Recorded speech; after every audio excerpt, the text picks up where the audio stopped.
Good morning. I want to start this morning by making a little bit of a confession. But first, I need to tell you a little bit about myself. So I have an amazing wife called Naomi that many of you will know. She's a really loving, caring person.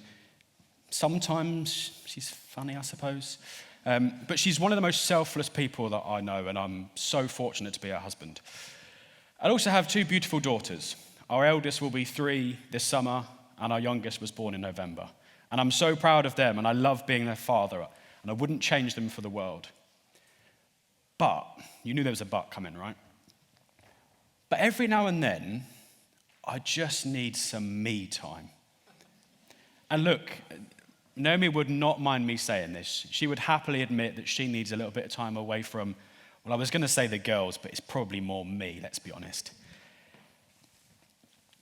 But the thing is, with the 2 young girls, our days can be really busy. They often start very early in the morning, usually when our eldest has woken up and she comes in carrying a pile of books almost as big as herself, and she says to me, "Daddy, read me a story." And I'm not a morning person, so this kind of annoys me a little bit. But look, I'm not a mean father, so I smile and I say, "Why don't you climb into the bed and Daddy will read you a story?" And usually about 10 seconds later, our youngest wakes up and starts crying and needs a feed. And so begins our daily routine of trying to juggle 2 young children, a full-time job, and what's left of a social life. And after work, we try and do family dinner if we can make all of our schedules align. And then we have the joy that is bedtime. I just love bedtime. And so after all of that, there's a moment when I go, finally, the house is quiet and I've got some time for me. And look, I know this is normal for anybody that's got young children. And so many of us in the room can relate to this. But actually, I think it's normal if you just live with anybody, whether it's just you and your spouse, you live with your family, or you live with a friend. Sometimes you just kind of need some time on your own. But you see, Naomi and I have 2 very different responses to this. See, what I will do is I will squeeze every last second that I can get out of that time, and I'm looking at my watch going, how long have I got left to get that job done? I'm just going, one more minute of this television program, then I'll go and do that job. But Naomi's the opposite. She can't sit down and she can't switch off until she's finished her list. And only then, and usually by that time she's tired, so she just wants to go to bed, to be honest with you. Now, whilst they sound very different, there is something similar in them.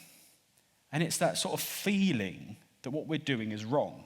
That feeling that for whatever reason, taking that time for ourselves is somehow not right. It's selfish, or it's a little bit self-indulgent.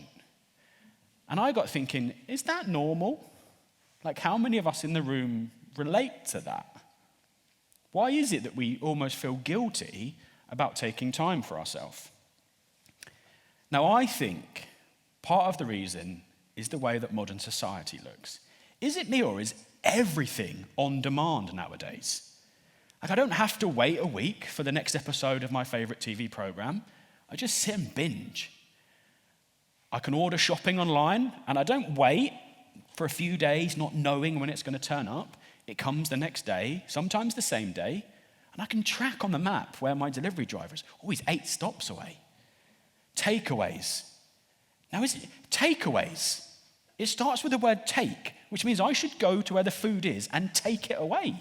No, I sit on my sofa and it comes to me nowadays. And so I think that because everything in life is so instant and on demand, we've kind of forgotten what it means to have downtime.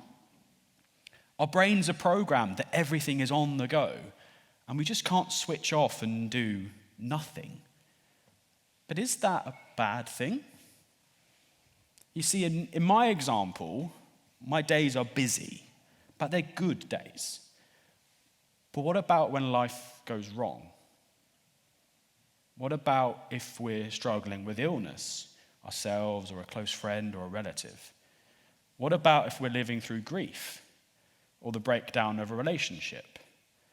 What about if we're struggling with the fact that we're separated from our family, we've lost our job, or we've got challenges with money? How do we find an escape from that? Should we feel guilty about wanting an escape from that? Well, today is the final talk in our series called Where's Your Head At? And over the last few weeks, we've looked at how a letter written by Paul, one of the early followers of Jesus, to a church in Philippi can give us some pointers on how we can manage and protect our well-being when we face challenges. And we started off exploring the attitude of gratitude, how we should be thankful for the good things that we have in our lives.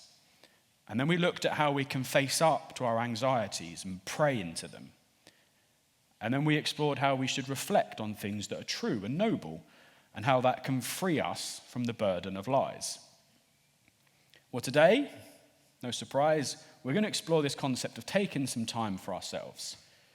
So as we've done before, let's dive into the letter and see what it says. So it says, "Finally, brothers and sisters, whatever is true, whatever is noble, whatever is right, whatever is pure, whatever is lovely, whatever is admirable, if anything is excellent or praiseworthy, think about such things. Whatever you have learned or received or heard from me or seen in me, put into practice, and the God of peace will be with you." But what's the context behind this letter? Well, when Paul wrote this letter, he was in jail, facing trial. So he's in a position of significant tension, stress, anxiety. He's not in a good place, let's say. And the church in Philippi that he writes to is believed to be the first church established in what is now Europe.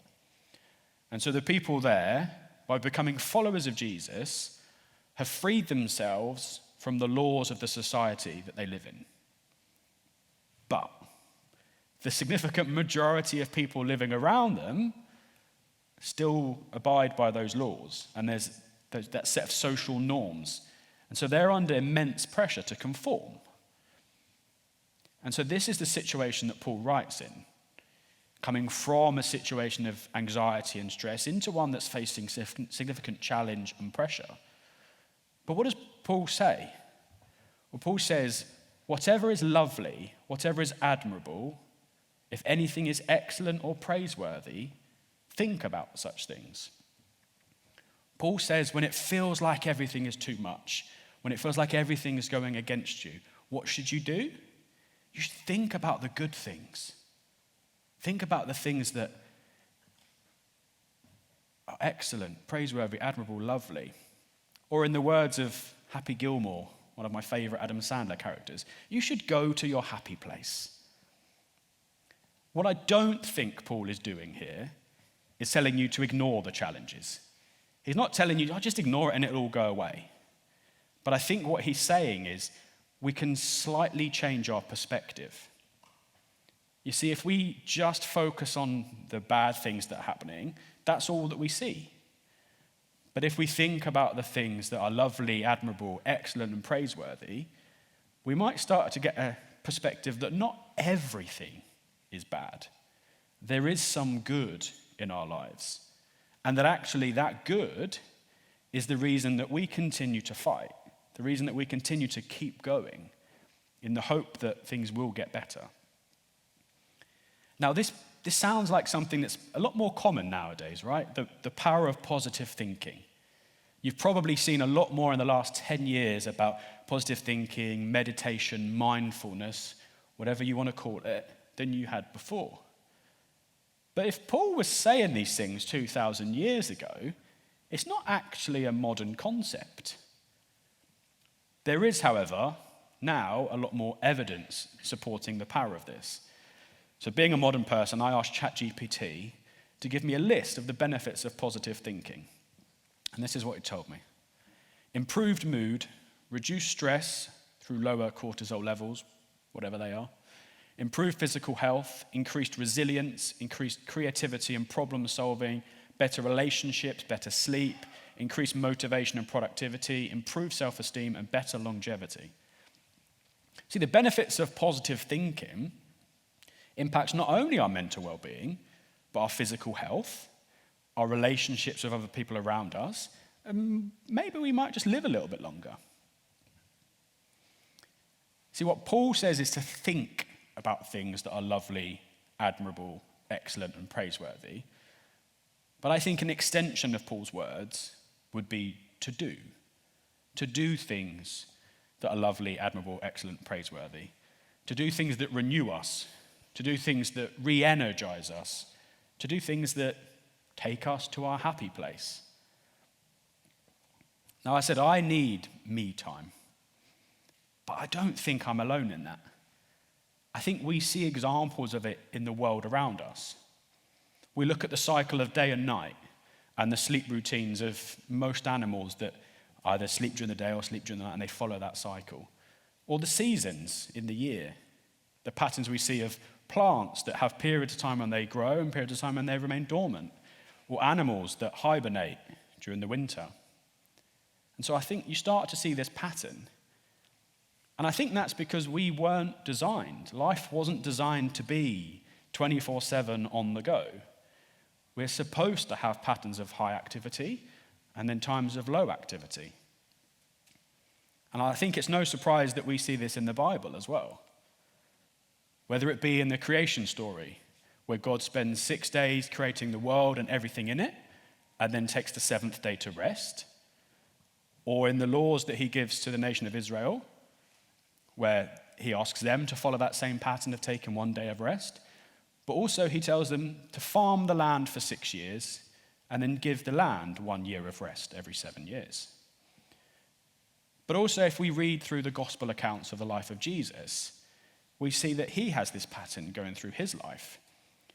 And it's often before really important moments, or wedged in between sort of really intense times, that Jesus has this practice of retreating, praying, being on his own.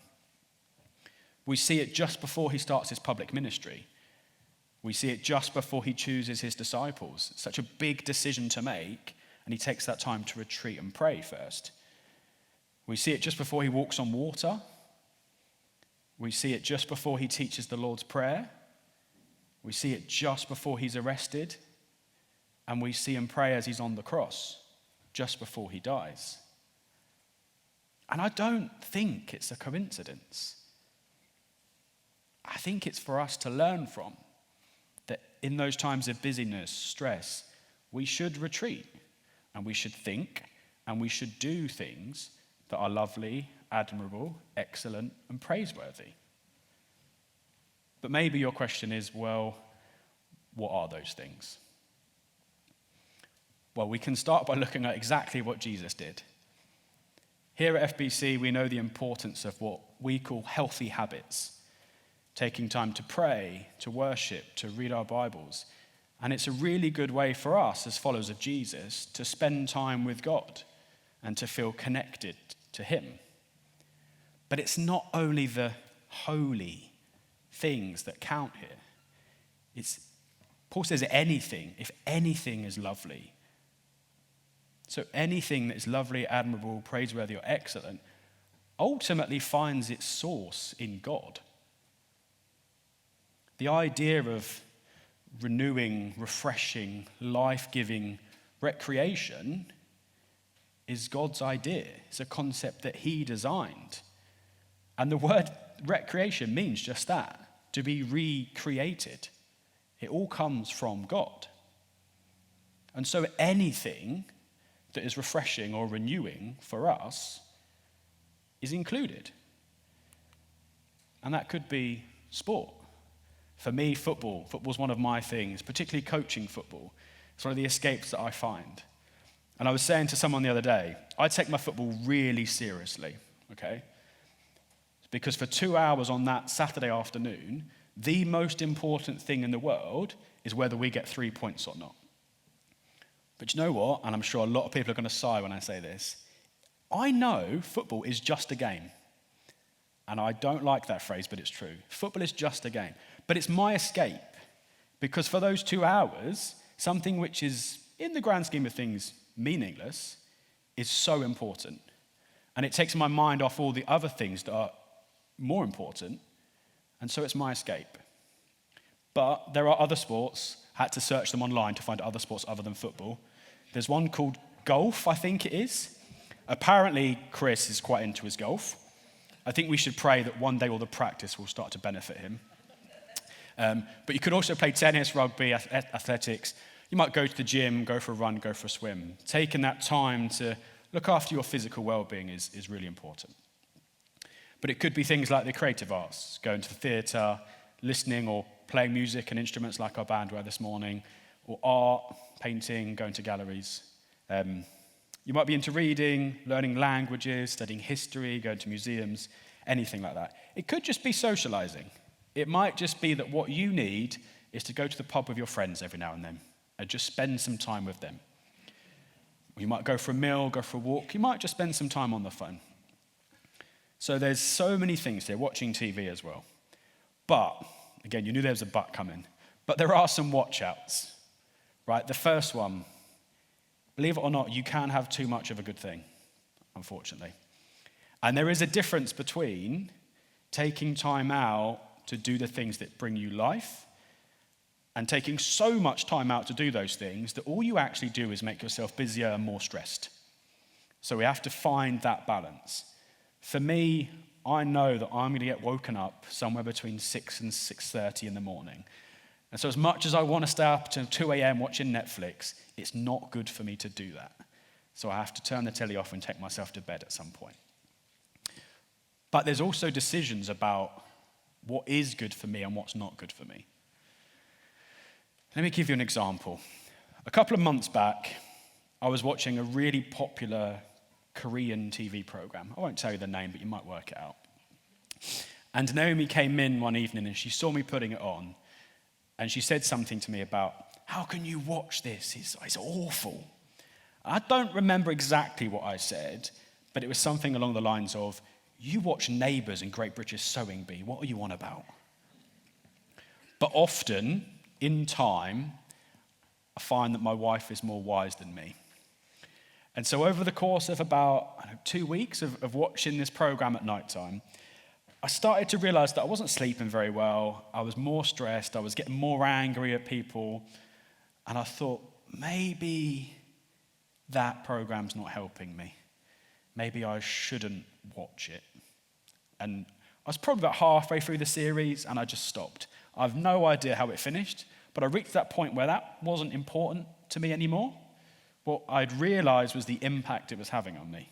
And look, I'm not telling you that to boast about myself. I was on series 2, okay? If I was that good, I'd have realized during series 1. It didn't change. I'm telling you because I think it's important that you understand the impact it has on me when I get those decisions wrong.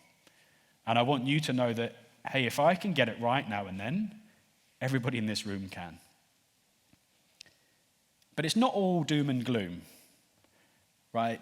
Paul's given us a great big long list. Well, actually, he's not. I've given you a bit of a list of things that you can do, things that bring you life. And what's right for you, what brings life to you, might be different to someone else. When I play golf, it doesn't help me relax. I just get angry because I'm so bad at it. So I don't play it. So you need to think about what are the things that will bring you life and where you need to put some of your guardrails.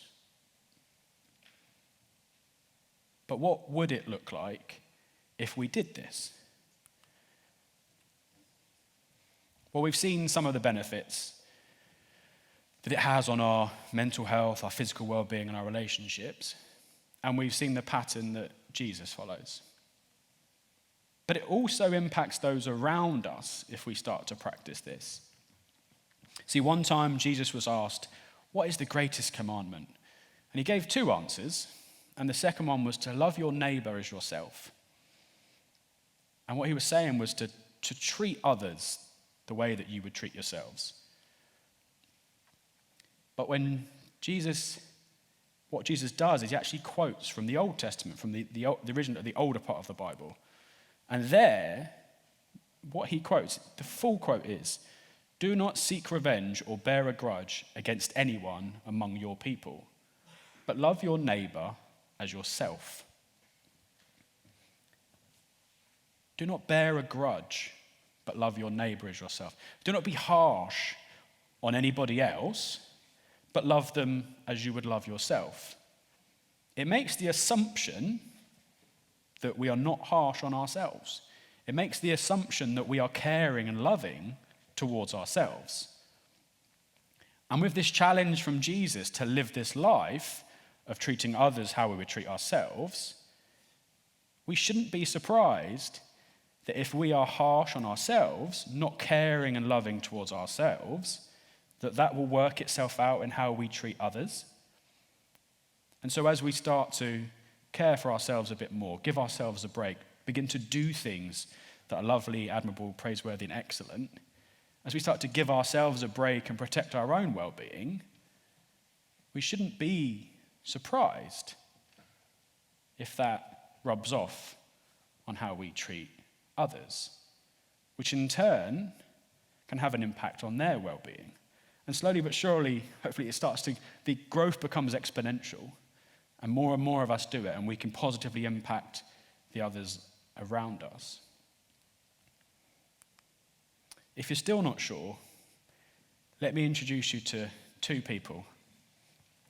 This is Little Miss Sunshine, if you didn't know.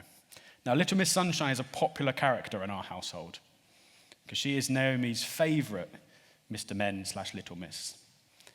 And you could describe Little Miss Sunshine as being an eternal optimist. She's someone that sees the good in everything in life. She sees the joy. She's very upbeat. And then one day, she decides to take a trip. And Little Miss Sunshine takes a trip to a place called Miseryland. Sounds like a great place. And she gets there, and she decides that she wants to go and see the king of Miseryland. So she walks towards the castle, and she meets a guard. And she smiles at the guard.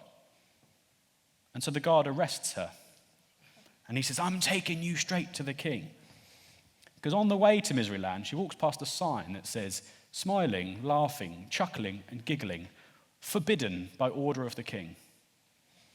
And so when she gets to see the king, he's sat there in his throne room in this big grand castle, crying. Because that's what the king of Miseryland does. And she doesn't understand. So she smiles at him. So he cries some more. Then she laughs. So he cries some more. Then she chuckles. You see where I'm going with this? And he cries some more. And finally she giggles. And he's in bits by this point. He says, "Don't you know you can't do those things here? It's forbidden." She says, "Why?" "Well, it's just how it's always been. You just can't do those things." And she said, "Come with me." And so she takes the king to the sign. She gets a pen. She crosses out the word forbidden and writes permitted. And she goes, "There you go. Now all these things are permitted. Go on." And Kiki says, "I don't know. I don't know how. I don't know how to be happy." And so Little Miss Sunshine has to teach him. And it starts with a smile, becomes a laugh. Before you know it, he's giggling. And he's a changed man. And Little Miss Sunshine returns home, and she bumps into her friend, Mr. Happy. And he says, "Where have you been?" And she says, "I've been to Miseryland." "Miseryland? I didn't know there was such a place." She goes, "There isn't." Well, what about Jesus? He took moments to retreat, moments to pray, moments to do the things that brought him life. And he lived out the commandment to love others as he loves himself. And he met people often in their lowest moments, and he was kind, and he was caring, and he was loving to them. And through his words and his actions, he brought them life. And then he goes on to do the ultimate act of loving others as yourselves. The ultimate sacrifice of dying on that cross so that we could know a relationship with God. And through entering into that relationship with God, through following Jesus, we should now feel free to do what brings us life. So as we bring this series to a close, let's go back to the original question. Where's your head at? Maybe it's something you've never really thought about. something you've not given much time to. But hopefully this series has encouraged you to do that. Because the thing is, where your head is, often the rest of you follows. So we should focus on the things that build us up, the things that encourage us, the things that bring life, not the things that discourage or that bring down or that destroy. See, Jesus invites us to live with our hearts, our minds, and our souls all focused on him. And he is the things that we've looked at, not just today, but through this series. True, noble, right, pure, lovely, admirable, excellent, and praiseworthy. And he invites us to focus on that, to focus on him. But that won't change our situations immediately. It's not a magic switch that we can flick and everything changes. The circumstances around us, as challenging as they are, may still be that way. But what might just change is our perspective. What might happen is that we find that we can navigate the challenges of life better with Jesus by our side. It will still be tough, but we might just see things a little bit differently. And so my challenge to all of us this week is to find one thing. Find one thing it is that you can do that brings you life. One thing that is lovely, admirable, excellent, or praiseworthy. And find a time this week to do it. Maybe you're already doing it. Great. Carry on. Maybe you're not. And this week could be a great time to start. And who knows? Who knows where we might end up? Should we pray?